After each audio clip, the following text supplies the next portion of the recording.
시청자 여러분 안녕하십니까? 11월 14일 굿모닝 NBA 시작합니다. 먼저 오늘의 주요 뉴스입니다. 정부가 근로시간 개편과 관련해 주 52시간제는 유지하고 일부 업종만 개선하겠다고 밝혔습니다. 한국노총이 사회적 대화 참여를 선언하면서 근로시간 개선 논의가 급물살을 탈 수 있다는 관측이 나옵니다. 국민의힘 혁신위가 당 지도부와 친윤계 의원들의 험지 출마 요구가 받아들여지지 않을 경우 혁신위를 조기에 해산하는 방안을 검토했던 것으로 알려졌습니다. 열흘이 넘도록 응답이 없자 배수의 진을 친 거란 분석입니다. 법원이 민주당 이재명 대표의 위증교사 사건을 대장동 재판과 따로 진행하기로 했습니다.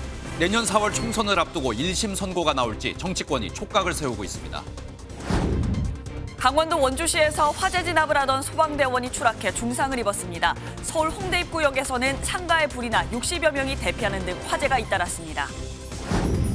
LG 트윈스가 29년 만에 한국 시리즈를 제패하며 통산 3번째 우승을 달성했습니다. 주장 오지환은 MVP로 뽑혀 선대 회장이 남긴 명품 시계의 주인이 됐습니다. 오늘 아침도 전국 대부분 지역이 영하권에 머물고 바람도 강하게 불어 체감 온도가 뚝 떨어지겠습니다. 하지만 낮부터는 기온이 빠르게 올라 추위가 누그러지겠습니다. 지난 3월 정부가 발표한 근로시간 개편안을 두고 주 69시간 노동이란 비판이 많았는데요. 2달간 대국민 설문조사 끝에 주 52시간을 유지하기로 결정했습니다. 지금 제도를 유지하면서 일부 업종만 개선하기로 했는데 한국노총이 대화에 복귀하면서 관련 논의가 급물살을 탈 것으로 보입니다. 오늘 첫 소식은 최돈희 기자입니다.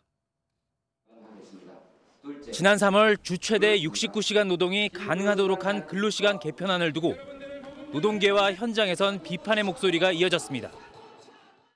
52시간 근무하는 거는 좋아요. 하지만 회사가 일을 많이 하고 성장을 해야 제 급여도 올라갈 거고 작업자들도 좀 더 좋은 복지를 받을 텐데 정부는 몰아서 일하고 몰아서 쉬자는 정책 취지가 제대로 전달이 안 됐다면서 2달여간 설문조사를 통해 의견을 수렴했습니다. 결론은 주 52시간제 틀은 유지하면서 일부 업종과 직종을 대상으로 연장 근로를 유연하겠다는 겁니다. 정부가 일방적으로 추진하는 방식이 아니라 모두가 공감하고 현장에서 받아들일 수 있도록 주 52시간제에 대해 절반 가까이가 장시간 근로 해소에 도움이 됐다고 평가했고 반면 전체의 54.9%는 업종, 직종별 다양한 수요 반영이 곤란하다고 응답했다는 겁니다. 하지만 구체적인 내용 없이 일방적 개편에서 사회적 대화만 추가했다는 지적도 있습니다.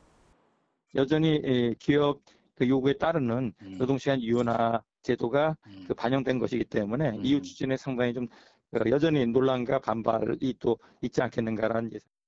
노동계도 답정너 결과라며 강력 반발했고 경영계도 당초 개편안에도 못 미치는 결과라고 평가했습니다.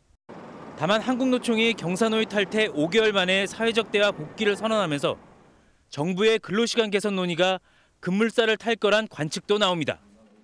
MBN 뉴스 최돈입니다. 정치권 소식입니다. 국민의힘에선 인요한 혁신위원회가 출범하며 친윤과 중진 의원들의 험지 출마 등 희생을 요구하고 있습니다. 하지만 당내에선 큰 호응이 없는 상태인데요. 친윤 핵심 장제원 의원도 지역구인 부산에서 출마하겠다는 뜻을 보였습니다.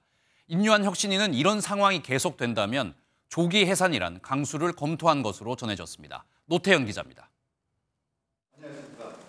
인요한 국민의힘 혁신위원장은 영남 중진들에 이어 지난 3일 당 지도부와 친윤 의원들에게 불출마나 험지 출마 등 희생을 요구했습니다. 총선 불출마를 선언하거나 아니면 수도권 지역에 어려운 곳에 와서 출마하는 것을 강력히 요구합니다. 결단을 촉구한 지 11일째. 인 위원장은 위원장직을 사퇴하고 혁신위를 조기에 해산하는 배수의 진을 치는 것으로 알려졌습니다. 다만 현재 혁신위 내에서 구체적인 논의나 합의가 있었던 건 아니라는 설명입니다. 우유를 마실래 아니면 매를 좀 맞고 우유를 마실래 이런 입장입니다. 저는 안에서는 안 됩니다. 다 알아요. 앞서 김기현 대표는 모든 일에는 순서가 있다며 즉답을 피했고 친윤 핵심 장제원 의원은 지난 주말 4,200명이 모인 산악회 일정을 SNS에 올리며 부산 사상 출마 의지를 재확인했습니다. 서울 가래요. 조를 가릅니다. 저보고 우리가 함께 꿈꾼 사상 발전, 이 일을 위해서 제 남은 인생 모든 것을 바치겠습니다, 여러분. 이런 가운데 인 위원장은 오늘 통합행보의 연장선으로 제주를 방문해 4.3 평화공원을 참배할 예정입니다. MBN 뉴스 노태현입니다. 이동관 방송통신위원장에 대한 탄핵을 재추진하고 있는 민주당에 맞서 국민의힘은 헌법재판소를 찾아 법적 대응에 나섰습니다. 민주당이 강성 지지층, 이른바 개딸의 아바타처럼 행동하고 있다며 비난했는데 민주당은 탄핵의 필요성을 호소하는 거리 시위에 나설 예정입니다. 이 내용은 김순철 기자입니다. 국민의힘이 어제 오전 헌재에 권한쟁의 심판을 청구한 대상은 김진표 국회의장입니다. 지난 9일 민주당이 이동관 방통위원장과 검사 2명에 대한 탄핵 소추안을 발의했다가 철회했는데 김 의장이 국회 본회의에 동의 없이 수리한 건 위법이라는 겁니다. 또한 정기국회 내에 탄핵안 재상정을 막아달라는 가처분 신청도 냈습니다. 만약 오늘 30일 본회의 전에 가처분 신청이 받아들여지면 탄핵안을 재발의해 다음 달 1일에 처리하려던 민주당의 계획은 차질을 빚게 됩니다. 시장통 야바이판에서나 있을 법한 꼼수를 민주당이 스스럼 없이 자행하고 있습니다. 갈수록 개딸들의 아바타처럼 행동하는 민주당은 국회 사무처로부터 탄핵안 철회와 재상정은 문제가 없다는 답변을 받았다고 재차 주장했습니다. 그러면서 윤석열 대통령을 향해 차라리 이 위원장을 파면하라고 요구했습니다. 굳이 등 떠밀려 탄핵에 이르기 전에 대통령이 먼저 파면시킨다면 윤석열 대통령에 대한 외신의 평가도 달라지지 않겠습니까? 민주당은 오늘부터 이달 말까지 서울 광화문 광장에서 탄핵 필요성을 호소하는 릴레이 1인 시위를 시작하며 여론전에 나설 예정입니다. MBN 뉴스 김순철입니다. 지난주 국회에서는 민주당 주도로 노란봉투법과 방송 3법이 통과됐습니다. 국민의힘은 윤석열 대통령의 거부권 행사를 공식 건의하며 반발하고 있는데요. 민주당은 거부권 정치를 멈추고 법을 수용하라고 맞서며 곳곳에서 여야 충돌이 이어지고 있습니다. 보도에 민지숙 기자입니다. 여당은 거부권 행사를 요청하면서 야당이 이들 법안을 통해 노영방송을 영구화하고 자신들에게 유리한 선거 환경을 조성하려는 데 목적이 있다고 꼬집었습니다. 회복되고 있는 우리 경제에 숨통을 끌어넣을 노랑봉투법과 공영방송이 민주당의 사내방송화로 되는 방송상법은 반드시 막아야 합니다.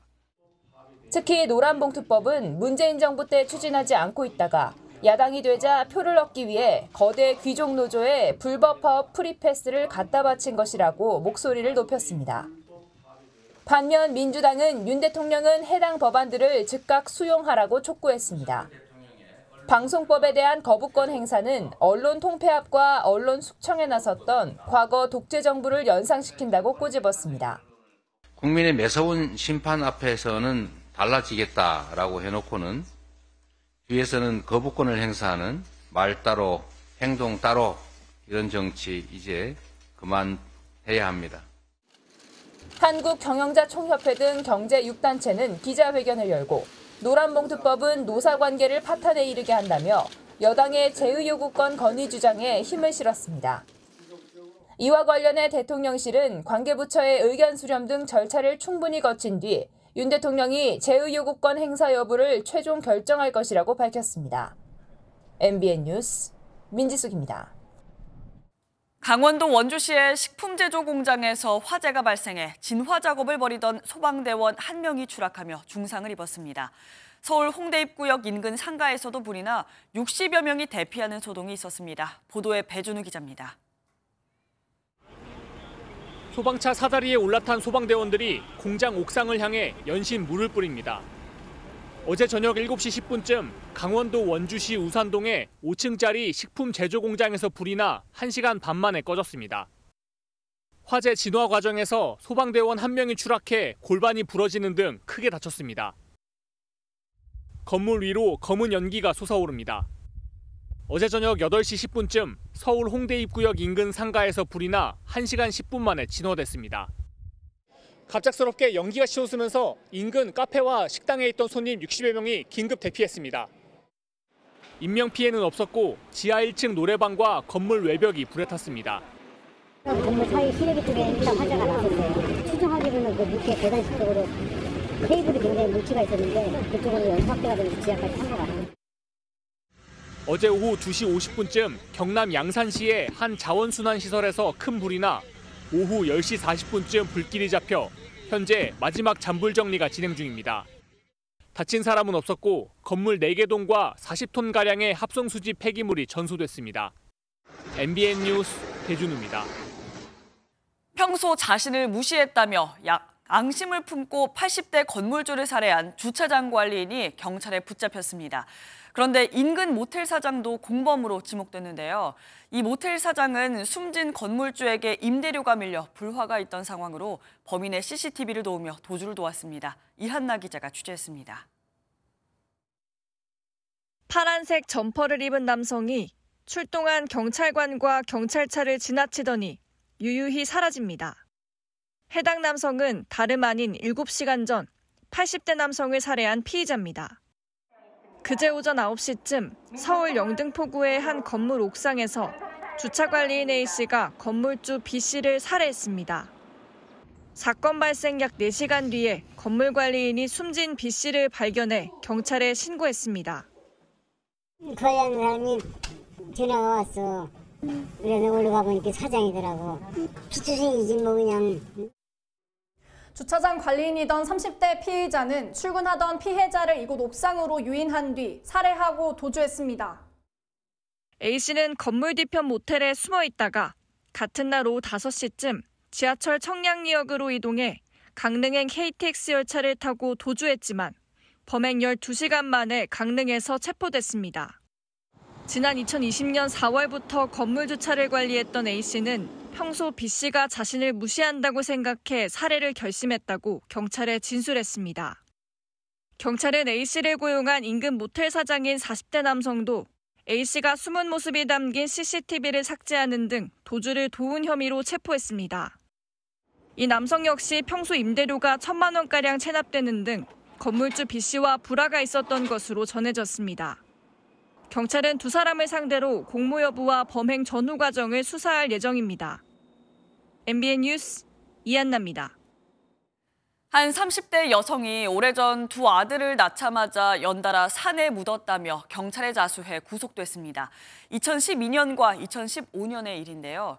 숨진 아기들은 정부가 수원 냉장고 영아 사건을 계기로 조사한 출생 후 미신고 영아였던 것으로 확인됐습니다. 노승환 기자의 보도입니다.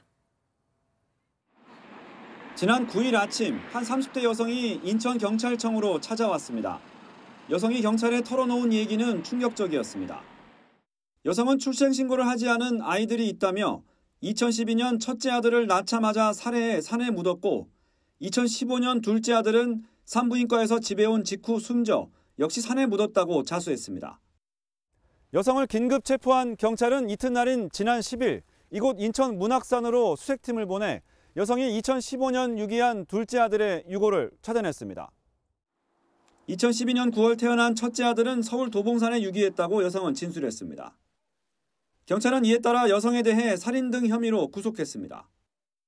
여성은 정부가 출생 후 미신고 영아를 전수조사하는 과정에서 관할구청이 두 아들의 존재를 확인해 두 차례 연락하자 압박감을 느껴 자수한 것으로 전해졌습니다. 여성은 두 아이의 친부가 누구인지 모르고 형편이 어려워 범행했다고 진술한 것으로 알려졌습니다. 경찰은 아이들의 유고를 모두 수습하는 대로 국가수로 보내 정확한 사인을 확인할 예정입니다. MBN 뉴스 노승환입니다. 마약을 상습 투약한 혐의로 재판에 넘겨진 배우 유아인 씨의 첫 재판이 다음 달로 미뤄졌습니다. 배우 이선균 씨와 가수 권지용 씨의 수사는 난항을 겪는 가운데 물증 없이 수사에 착수한 것 아니냐는 주장에 경찰이 정면 반박했습니다. 신예진 기자입니다. 2020년부터 지난 1월까지 프로포폴과 대마 등을 상습적으로 투약한 혐의를 받는 유아인 씨. 계속 큰 심려를 끼쳐서 다시 한번 정말 죄송합니다. 당초 오늘로 예정된 유 씨의 첫 재판이 다음 달 12일로 연기됐습니다. 4명의 변호인이 추가로 합류한 유 씨의 변호인단은 지난 10일 공판 기일 변경서를 제출했고 재판부가 이를 받아들인 겁니다. 배우 이성균 씨와 가수 권지용 씨의 마약 투약 혐의에 대한 경찰 수사는 난항을 겪고 있습니다. 이 씨와 권 씨 모두 마약류 검사에서 음성이 나왔기 때문입니다. 제가 마약 범죄와 관계가 없다는 거를 입증하기 위해서 나온 조사이니까 무리하다고는 생각하지 않지만 일각에선 경찰이 명확한 물증 없이 진술에 의존해 무리하게 수사에 착수했다는 지적이 나왔습니다. 이에 경찰은 현재까지 음성이 나왔다고 해서 무리한 수사라고 하는 건 다소 무리한 판단이라고 반박했습니다. 그러면서 내사 단계에 해당 사실이 알려져 수사가 쉽지 않지만 적법 절차에 따라 계속 수사하겠다고 밝혔습니다. 경찰은 이 씨와 권 씨에 대한 추가 검사를 검토하며 물증 확보를 자신하고 있습니다. MBN 뉴스 신혜진입니다. 여러 개의 휴대전화 번호를 이용해 카카오톡 계정을 만든 뒤 한 계정당 3만 원씩 팔아 22억 원을 챙긴 일당이 경찰에 붙잡혔습니다. 이들이 판매한 카카오톡 계정은 강남 학원가 마약 음료 사건에도 이용됐습니다. 이혁재 기자가 보도합니다. 한 여성이 학생들에게 다가가 말을 겁니다. 지난 4월 강남 일대에서 필로폰이 든 음료를 시음행사라며 건네는 모습입니다. 이른바 강남 마약 음료 사건의 일당은 카카오톡을 이용해 음료를 마신 학생들의 부모를 협박했습니다. 이들이 이용한 카카오톡 계정은 다른 사람 이름으로 생성된 이른바 대포 계정인데 이를 만들고 팔아온 15개 조직의 60명이 경찰에 검거돼 12명이 구속됐습니다. 이들은 지난 2021년부터 휴대전화 유심 하나로 여러 개의 전화번호를 만든 뒤 각각 카카오톡 계정을 만들었습니다. 전화번호를 해지해도 카톡 계정은 유지되는 점을 노린 겁니다. 2만 4천여 개의 대포 계정을 만든 이들은 한 계정당 3만 원가량에 팔아 22억 원을 벌어들였습니다. 이 대포 계정은 강남 마약 음료 범죄를 비롯해 전화 금융 사기, 투자 사기 등 다른 범죄에도 이용됐습니다. 엄연히 불법이고 범죄 행위입니다. 다른 범행에 이용이 될 경우에는 방조 혐의로도 함께 처벌될 수 있습니다. 경찰은 휴대전화 번호를 바꾸더라도 이전 번호로 만들어진 카톡 계정은 사용이 가능한 만큼 대책이 필요하다고 지적했습니다. MBN 뉴스 이혁재입니다. 아이돌 스타에 열광하는 10대 청소년들을 노린 사기 범죄가 늘고 있습니다. 구하기 힘든 방송사 티켓을 팔겠다고 접근해 돈만 가로채는 방식입니다. 심지어 계좌까지 도용돼 10대 청소년들이 범죄자가 될 뻔한 일들도 발생하고 있습니다. 강서영 기자가 피해 학생들을 직접 만나봤습니다. 지난달 SNS 등을 통해 한 방송사 가요 프로그램 티켓을 구하려다 사기 피해를 당한 15살 A양. 추첨으로 배부되는 무료 티켓이었지만 아이돌 가수를 만나고 싶은 마음에 SNS에서 익명의 판매자와 접촉해 티켓값 20만 원을 송금했습니다. 하지만 거래 현장에 판매자가 나타나지 않으면서 결국 그동안 모았던 용돈을 모두 날렸습니다. 심지어 이 과정에서 A양은 자신의 계좌가 또 다른 사기 범죄에 이용돼 계좌가 정지되는 피해를 입기도 했습니다. 티켓 환불 과정인 줄 알고 사기꾼의 말에 따라 자신의 계좌로 입금된 돈을 모르는 계좌로 보낸 겁니다. 저는 막 잘 몰라가지고 그냥 그대로 입금했어요. 다른 친구도 제 계좌로 송금이 안 된다 그래서 아, 사기꾼이 뭔지 했구나. 아이돌 공연 티켓을 구하려다 피해를 당하는 청소년들이 속출하고 있지만 부모님에게 알려질 것이 두려워 경찰에 신고조차 하지 못하는 게 현실입니다. 꼭 가야지 하는 마음 때문에 약간 거부감 없이 그렇게 받는 것 같아요. 부모님도 모르셔서. 학생들의 범죄 피해가 늘다 보니 2년 전부터 경찰과 교육청은 스쿨벨 프로그램을 통해 각종 범죄 수법을 미리 알리고 있습니다. 하지만 취재진이 만난 사기 피해 학생들은 스쿨벨의 존재조차 모르고 있었습니다. 들어봤어요? 스쿨벨? 없어요. 처음 들어봐요. 청소년들을 위해 도입된 범죄 예방 프로그램 스쿨벨의 카톡 채널 구독자 수는 총 5,400여 명, 서울시 전체 10대 인구 수인 70만여 명의 0.7% 수준입니다.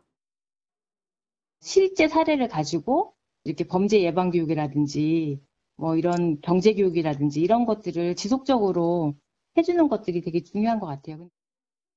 아이돌 가수를 선망하는 10대 청소년들을 노린 SNS 티켓 사기.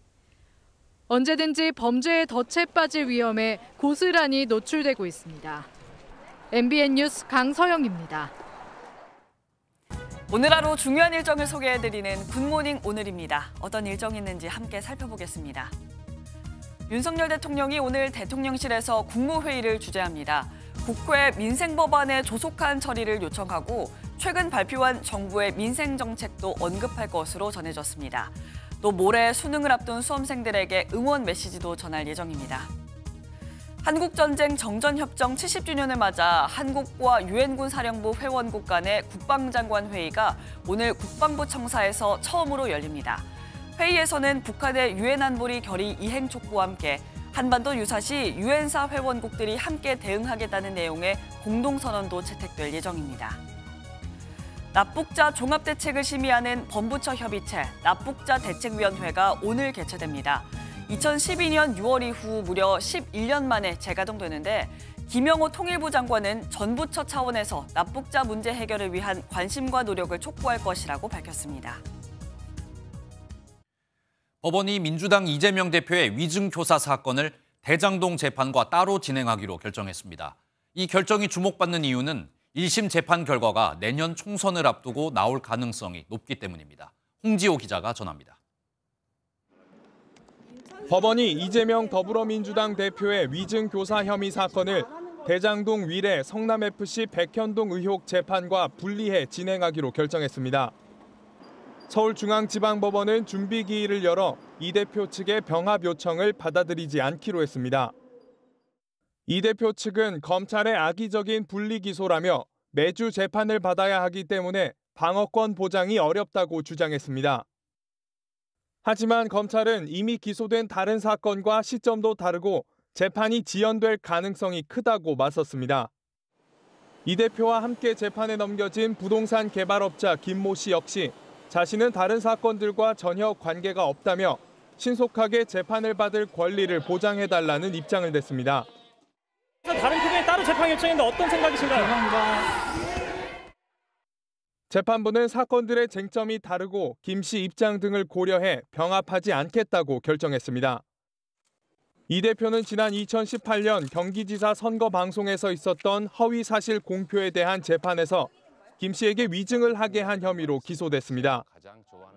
법원 안팎에서는 위증교사 혐의의 경우 지난 9월 구속영장 심사 당시 혐의가 소명된 것으로 보인다고 판단받은 바 있어 1심 결과가 내년 총선 이전에 나올 수 있다는 관측도 나옵니다. MBN 뉴스 홍지호입니다. 한편 조국 전 법무부 장관은 현재 아들의 대리 시험 의혹으로 재판을 받고 있습니다. 항소심에서 조 전 장관은 아들의 미국인 지도교수를 법정에 증인으로 세워달라고 요청했습니다. 검찰은 시간을 끌기 위한 의도라며 총선 출마설을 겨냥했습니다. 우종환 기자입니다.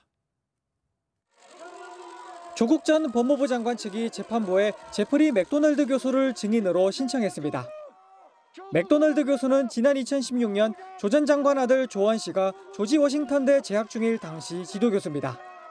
앞서 조 전 장관과 아내 정경심 전 동양대 교수는 조 씨의 시험을 대신 쳐준 혐의로 1심에서 유죄가 인정됐습니다. 조 전 장관 측은 맥도널드 교수가 그게 왜 형사재판 대상이 되느냐 직접 나와 증언하겠다고 밝혔다고 말했습니다. 문제가 된 건 맥도널드 교수의 증인 출석 시점입니다.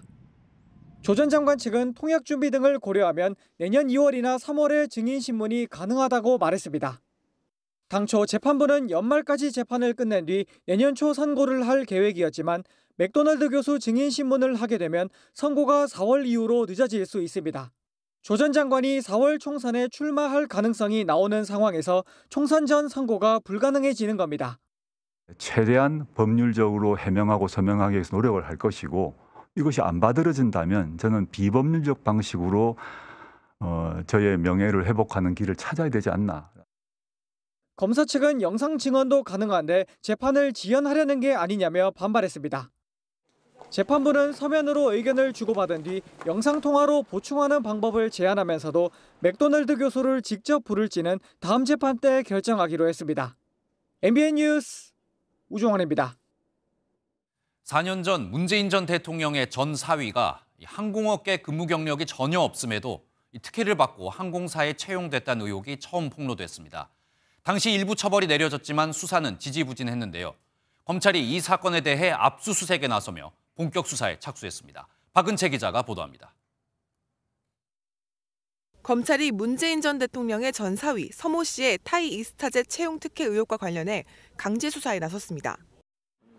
전주지검은 중소벤처기업부와 인사혁신처, 중소벤처기업진흥공단 등 3곳을 압수수색해 관련 서류를 확보했습니다.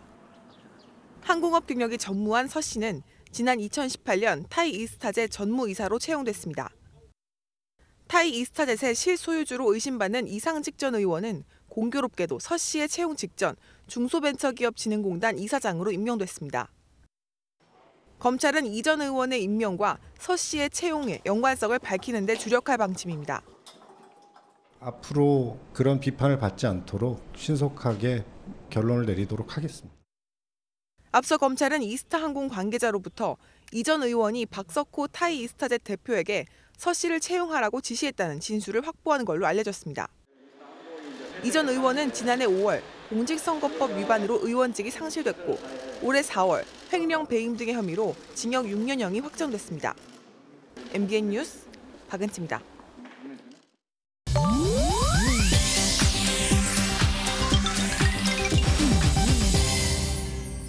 인터넷에서 화제가 되고 있는 소식들을 모아 전해드리는 인터넷 와글와글입니다. 연예계 대표 장수 커플인 배우 류준열과 걸그룹 걸스데이 출신 혜리가 공개 연애 6년 만에 결별했다는 소식입니다.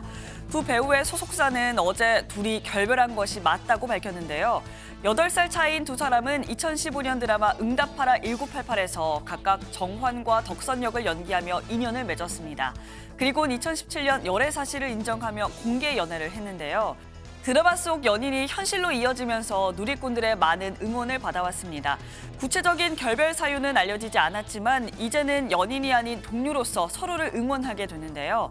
당분간 두 사람은 각자 일에 집중할 것으로 알려졌습니다. 방송인 박지훈 씨 측이 이혼과 관련해 허위 사실을 게시하고 유포한 이들을 고소했습니다. 박지훈 씨의 소속사는 어제 박 씨가 자녀들의 안정을 위해 이혼 사유를 함구했는데도 악의적인 루머와 허위 사실이 SNS를 중심으로 유포되고 있다고 밝히고 증거를 모아 형사고소를 진행했다고 전했습니다. 또 합의나 선처 없이 가능한 모든 법적 조치를 할 예정이라며 강력 대응을 예고했는데요. 박지훈 씨는 입사 동기인 최동석 전 아나운서와 2009년에 결혼해 슬하에 일남 일녀를 뒀고 두 사람은 최근 결혼 14년 만에 이혼 절차를 밟고 있는 것으로 알려졌습니다. 조 바이든 미국 대통령 손녀의 경호 차량이 괴한들에게 도난당할 뻔했습니다. 현지 시간 13일 외신에 따르면 바이든 대통령의 손녀 나오미 바이든을 경호하던 요원들이 전날 밤 경호 차량 문을 강제로 열려고 한 괴한 3명을 발견해 총을 발사했다는데요. 이후 괴한들은 빨간색 차를 타고 도주했고 경호실은 아무도 총에 맞지 않았다고 밝혔습니다. 해당 차량은 표식이 없는 경호용 SUV로 주차된 상태였는데 다행히 타고 있는 사람은 아무도 없었다고요. 이렇게 워싱턴 DC에서는 올해 차량 절도 사건이 급격하게 늘고 있다는데요. 하필이면 골라도 대통령 손녀 경호팀의 차량을 고른 괴한들. 결국 총알 세례를 받고 말았네요. 지금까지 인터넷 와글와글이었습니다. 혈세 낭비를 틀어막겠다. 윤석열 정부가 추진하는 건전 재정의 필수 조건이죠. 이 대통령실이 이번엔 나이롱 환자 문제를 지적했습니다. 문재인 정부가 산재 인정 기준을 완화하면서 산재보험 지급액이 4년 만에 무려 2조 원 늘었다는 주장인데요. 고의적 방기라고 의심하고 있는데 고용노동부가 역대 최대 인원을 투입해 감사를 벌이고 있습니다. 원중희 기자입니다. 산재로 다치거나 돌아가신 분들을 위해서 소중하게 써야 될 돈이 이런 식으로 쓰이면 되겠습니까? 발본색을 낸다고 보고. 고용노동부는 지난 1일부터 이른바 나이롱 산재 환자에 대한 대대적인 점검에 나섰습니다. 지난 2017년 4조 4천억 원이던 산재보험 지급액이 4년 만에 6조 4천억 원으로 약 1.5배 증가했기 때문입니다. 같은 기간 요양급여 수급자 역시 19만 5천여 명에서 29만 1천여 명으로 늘었는데 대통령실은 이 같은 배경에 전 정부의 고의적 방기가 있었다고 지적했습니다. 지난 2017년 산재 판정 때 추정의 원칙이 도입되고 공단의 외부 의사 자문도 없어지면서 나이롱 환자를 견제할 장치가 사라졌다는 판단입니다. 대통령실 핵심 관계자는 조 단위의 혈세가 줄줄 새고 있는 정황을 포착했다며 정부 관리감독 부실로 정작 필요한 사람에게 혜택이 못 돌아갈 우려가 있다고 밝혔습니다. 대통령실은 늘어난 수급자를 모두 나이롱 환자로 볼 수는 없다면서도 기준이 바뀐 뒤로 숫자가 급증한 것은 사실이기 때문에 감사를 통해 면밀히 따져봐야 한다는 입장입니다. 대통령실은 줄줄 새는 혈세를 막지 못하면 건전재정도 무의미하다며 전 국민이 허리띠를 졸라매는데 찬물을 끼얹어선 안 된다는 게 윤 대통령의 생각이라고 강조했습니다. MBN 뉴스 원종입니다. 자동차에 지역 건보료를 부과하는 나라는 전 세계에서 우리나라가 유일합니다. 수십 년 전에는 자동차가 부의 상징이나 사치품으로 여겨졌지만 사실 지금은 아니죠. 시대에 뒤떨어진 제도를 손봐야 한다는 지적이 나오고 있습니다. 전남주 기자입니다. 김학관 씨는 지난 3월부터 공연기획 회사를 운영하면서 건강보험 지역 가입자가 됐습니다. 우리나라 건강보험은 자영업자와 같은 지역 가입자에게 자동차 보험료를 부과해 왔는데 김 씨는 차량을 렌트로 바꾸면서 1년에 20만 원 넘는 건보료를 아끼게 됐습니다. 제가 장거리 운전이 많다 보니까 아무래도 자차보다는 렌트가 더 유리하겠다라는 생각에 렌트를 결정하게 됐고, 렌트는 제 명의 차가 아니다 보니까 건강보험에 자동차가 잡히지 않아서 건강보험료도 올라가지 않고. 현재 지역가입자 건보료에 자동차 보험료를 부과하는 나라는 전 세계에서 우리나라가 유일합니다. 지역가입자의 자동차 보험료는 잔존가액 4천만 원 이상 자동차에만 매겨져 왔습니다. 앞으로 자동차에 산정하는 보험료가 없어지면 9만 8천 대 정도가 혜택 대상이 될 것으로 보입니다. 이렇게 되면 지역가입자가 내던 자동차 보험료는 330억 정도 줄어들 전망인데 3년 이하의 2500cc 자동차를 갖고 있는 사람은 월 3만 원 정도를 아낄 수 있게 되는 겁니다. 보건복지부는 폐지하는 방안은 아직 확정된 바 없고 법령 개정 관련 일정도 결정되지 않았다는 공식 입장을 내놨습니다. 전문가들을 중심으로 자동차에 부과하는 건보료는 없애야 한다고 의견이 나오고 있는 만큼 관련법이 개정될지 주목됩니다. MBN 뉴스 전남주입니다. 이스라엘이 하마스가 가자 지구에서 통제력을 상실하고 남쪽으로 도주 중이라고 밝혔습니다. 하마스 대원들은 병원 피란민 틈에 숨어 이스라엘군의 기습 공격을 가하기도 한 것으로 전해졌습니다. 장동건 기자입니다. 가자시티 알쿠드스 병원 앞입니다. 휴대용 대전차 유탄 발사기로 무장한 대원이 이동합니다. 병원 내 민간인 대피를 돕던 이스라엘군이 피란 행렬에 숨어있던 하마스 대원들과 교전을 벌였습니다. 이스라엘군 공군의 지원으로 하마스 대원 21명이 사살된 것으로 전해졌습니다. 지상전 개시 후 4,300여 차례 공격을 이어온 이스라엘 측은 하마스가 가자 지구에서 통제력을 잃고 남쪽으로 도주하고 있다고 밝혔습니다. 주민들이 하마스 기지를 약탈할 정도로 하마스 정부가 신뢰를 잃었다고 평가했습니다. זה לא מבצע, זה לא סבב, פה הולכים עד הניצחון הטוטלי. 소셜미디어에는 이스라엘군이 하마스 의사당을 점령했다는 게시물도 퍼지고 있지만 진위 여부는 확인되지 않았습니다. 가자지구 북부 병원이 전부 문을 닫은 것으로 알려진 가운데 알시파 병원 지하에 하마스 지휘소가 있다고 주장해온 이스라엘군은 해당 병원이 아직 작전 대상이라고 밝혔습니다. 하마스 측은 알시파 병원에서 발전기가 멈춘 이후 아기 7명을 포함해 사망자가 34명으로 늘었다고 주장했습니다. MBN 뉴스 장동건입니다. 바이든 미국 대통령이 이스라엘의 공습을 받은 가자지구 병원에 대해 반드시 보호받아야 한다고 강조했습니다. 국제사회 공습 중단 목소리도 커진 상황에서 이스라엘의 공습 자제를 촉구했습니다. 워싱턴에서 최중락 특파원입니다.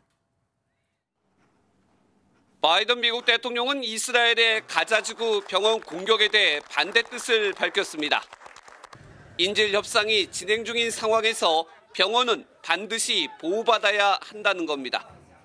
And it's my hope and expectation that there will be less intrusive action relative to the hospital. So I remain somewhat hopeful, but the hospital must be protected. 바이든 대통령은 우려를 표현하기를 주저하지 않았다고 말해 이스라엘에 이 같은 의견을 전달했을 것으로 보입니다. 이런 가운데 시리아 북동부에 주둔하는 미군은 지난 24시간 동안 적어도 4차례 공격을 받는 등 친이란 무장 세력과의 상호 공습이 격화하고 있습니다. 미군은 인명 피해는 없었다고 밝힌 가운데 친이란 민병대원 8명이 사망한 것으로 전해졌습니다. 미군에 대한 친이란 무장 세력의 공격은 미국이 이스라엘을 전폭적으로 지원하는 것에 대한 반발로 해석되고 있습니다. 인도적 교전 중단을 요구하는 상황에서 이스라엘의 병원 공습으로 국제적 비난이 커지자 미국도 자제를 촉구하고 나섰습니다. 워싱턴에서 MBN 뉴스 최중락입니다.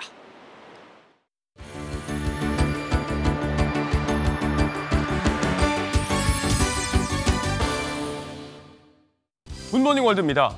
부에노스아이레스에서 기상천외한 외양의 자동차 경주가 펼쳐졌습니다. 엔진도 없이 달리느라 방지턱 하나 넘는 것도 일인데요. 다들 즐거운 현장 구경 한번 가보시죠. 살인적인 높이의 방지턱을 넘고 밀집 더미 사이를 질주하는 차량들. 와인통과 냄비, 변기에서부터 신발까지 외양도 각양각색인데요. 영화 속 배트카를 타고 나타난 할리퀸처럼 콘셉트가 확실한 차량과 참가자들의 모습에 3만여 관중은 아낌없이 환호성을 보냅니다. 한 음료 회사가 주최한 이번 레이스, 아르헨티나에서는 10년 만에 개최됐다는데요. 얼마나 빨리 완주하느냐와 함께 차량의 독창성과 성능 등이 순위에 종합적으로 반영됐습니다. 30대의 무동력 카트가 벌인 치열한 경쟁, 복고풍 구급차를 구현한 한 차량이 우승의 영예를 안았다고 하네요. 요즘 지구 곳곳이 심상치 않습니다. 기록적인 강진에 유럽에선 화산들이 서서히 꿈틀대고 있는데요. 우리 백두산도 이렇게 터질 날이 있을까요? 시뻘건 용암을 내뿜는 화산 분출 현장입니다. 이탈리아 시칠리아 섬의 에트나산. 쉴 새 없이 뿜어져 나오는 용암의 소리 들리시나요? 유네스코 자연유산에 빛나는 해발 3,300m의 에트나산. 유럽에서 가장 높은 활화산으로 유명한데요. 모든 걸 집어삼킬 듯한 기세로 용암과 화산재를 뿜어내는 모습에 아직은 운행 중인 인근 카타니아 공항도 시시각각 변하는 상황을 예의주시 중이라고요.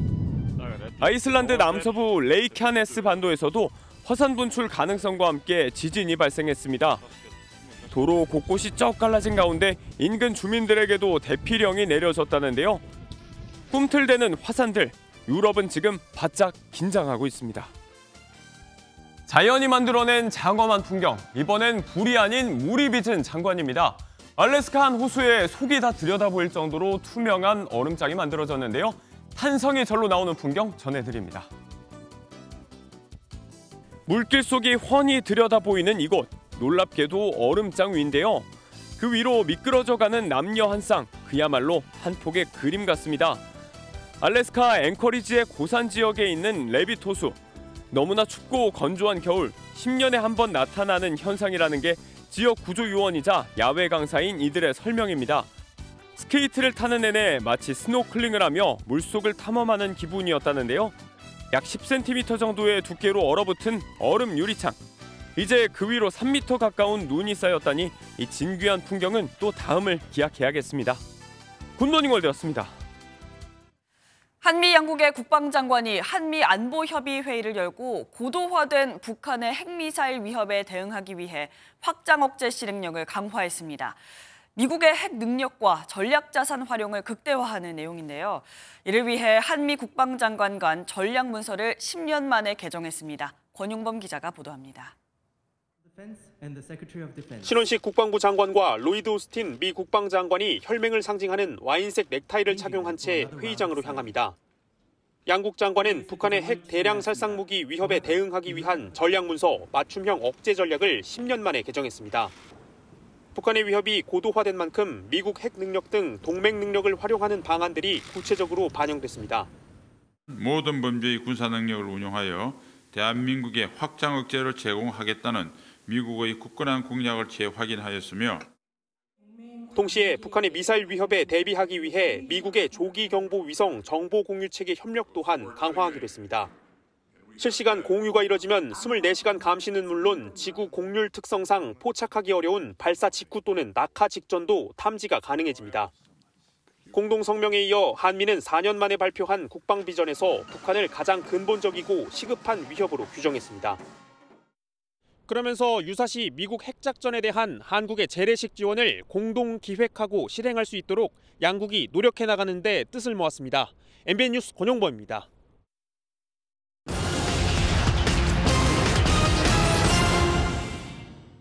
육아용품 가격이 오르면서 양육비 부담이 커진 것으로 나타났습니다. 영유아 가구가 많이 소비하는 상품과 서비스 11개 중 6개 물가 상승률이 전체 평균인 3.7%를 넘어섰습니다. 특히 유아동복 물가가 지난해보다 12.1% 오르면서 최대 상승률을 기록했고 같은 기간 기저귀 값도 9.6%나 상승했습니다. 부채가 200조에 달하는 한국전력이 10분기 만에 흑자를 기록했습니다. 한전의 3분기 영업이익은 약 1조 9,900억 원으로 작년 7조 5천억 원의 영업 손실을 낸 것과 비교하면 큰 성과를 냈습니다. 전기요금 인상과 국제 에너지 가격 안정이 반영됐다는 평가인데요. 하지만 이스라엘 하마스 전쟁으로 국제 유가와 환율이 상승하면서 4분기에는 6천억 원대 영업 손실이 예상됩니다. 지난달 1년 만에 플러스 전환한 월간 수출액이 이번 달에도 증가세를 이어가고 있습니다. 지난 10일까지 수출액은 182억 3,700만 달러로 작년보다 3.2% 증가했습니다.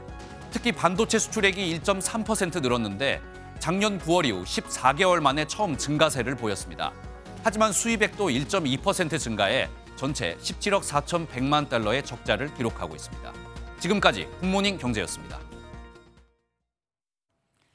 외식 물가도 많이 올랐습니다. 직장인들 오늘 점심은 뭐 먹지 하고 10,000원 한 장 들고 가면 사 먹을 수 있는 메뉴가 이제 단 4가지밖에 없습니다. 심지어 양도 줄었는데요. 김도형 기자가 자세히 전해드립니다. 직장인들이 자주 찾는 서울 중구의 한 한식 뷔페입니다. 8,000원이면 밑반찬 몇 가지와 간단한 국을 먹을 수 있습니다. 최근 손님이 부쩍 늘었습니다. 점심시간 10,000원으로 먹을 수 있는 메뉴는 이렇게 백반과 김밥, 짜장면과 칼국수 4가지 품목만 남은 것으로 나타났습니다.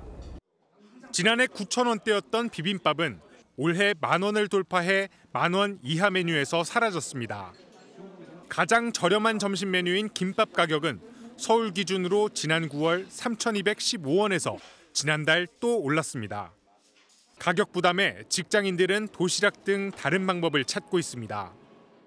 요즘 밥값이 많이 비싸진 게 저는 주로 이제 집에서 해결하고 있습니다. 덮밥이나 약간 칼국수? 일부 식당은 가격을 올리지 않는 대신 양을 줄여 판매하기도 합니다. 오랜 기간 동안 고물가에 시달려왔기 때문에 가격 인상에 대한 불만이나 저항이 굉장히 크다. 제품의 용량이나 개수 이런 거를 줄이고 가격은 그대로 두는. 외식 물가 급등에 식당을 찾는 직장인들이 크게 줄며 자영업자가 어려움에 빠지는 악순환도 우려됩니다. MBN 뉴스 김도형입니다. 오늘 아침도 초겨울 추위가 이어지고 있습니다. 옷차림 따뜻하게 입고 나오셔야겠습니다. 현재 서울의 기온 영하 0.6도로 어제 아침보다는 높게 출발하고 있지만 여전히 평년 기온을 4도가량 밑돌고 있는데요. 그래도 오늘 낮부터는 기온이 오르면서 평년 수준을 되찾겠고요. 내일은 서울의 낮 기온이 13도까지 오르겠습니다. 다가오는 수능일인 목요일에도 평년 이맘때 기온을 보이며 큰 추위는 없겠습니다. 다만 오전에 서쪽 지방을 시작으로 오후에는 전국에 비가 내리겠고요. 비의 양은 많지 않겠지만 서쪽 지방을 중심으로는 돌풍과 함께 천둥, 번개가 치는 곳이 있겠습니다. 한편 동해안을 중심으로는 건조주의보가 발효 중인 가운데 대기가 무척 건조합니다. 각종 화재 예방에 유의하셔야겠습니다. 오늘 전국 하늘 가끔 구름 많겠고요. 늦은 오후부터 내일 새벽 사이 서해안과 제주도에는 산발적인 빗방울이 떨어지는 곳이 있겠습니다. 이 시각 현재 기온 보겠습니다. 춘천 영하 5도, 안동은 영하 1.7도까지 떨어져 있고요. 낮 기온은 서울 10도, 광주 12도, 대구는 13도까지 오르면서 어제보다 2도에서 3도가량 높겠고요. 전국적으로 아침과 낮의 기온차가 크게 벌어지겠습니다. 목요일 비가 그친 뒤 기온은 다시 내려가겠고요. 주말에는 서울의 아침 기온이 영하권으로 떨어지겠습니다. 날씨였습니다. 화요일 아침 굿모닝 MBN 마칩니다. 함께해 주신 여러분 고맙습니다.